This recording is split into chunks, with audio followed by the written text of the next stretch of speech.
When I first began to get the magazine, I wasn't at all sure what Poets and Writers did, except the magazine always had articles about people I was interested in, and there were columns about stuff I was intensely interested in, what do agents look for, how do editors work, all those sort of nuts and bolts, very helpful columns and articles that you run, and the profiles of writers. Poets and Writers was a lot more interesting.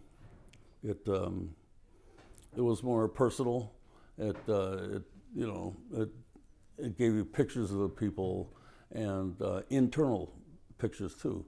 So I mean, I am still a sucker for stuff like that. I'll read anything that's like that, looking for little hints and clues, as to how other people do it and how other people are so formed as to be able to do it.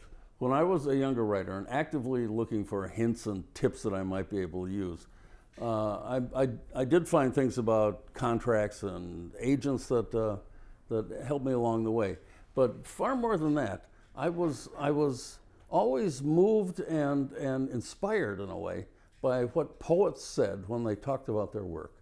They all seemed to come from some magnificent, hard-earned place that had both soul and intelligence in it. It helps remind you that there is a community.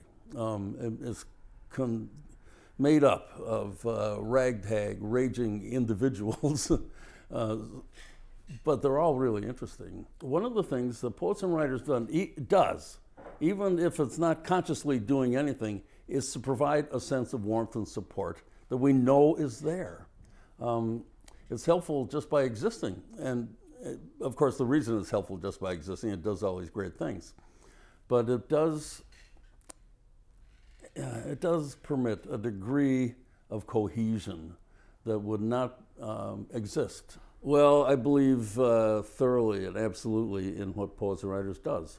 It seems to me to be eminently worthy of the kind of simple monetary support that I can give. I'm sure a God doesn't walk down from the heavens and plunk a bag of gold on your desk. That would be mighty handy if he did. So in lieu of gods and bags of gold, you got people like me who really believe in the whole organization and everything you do.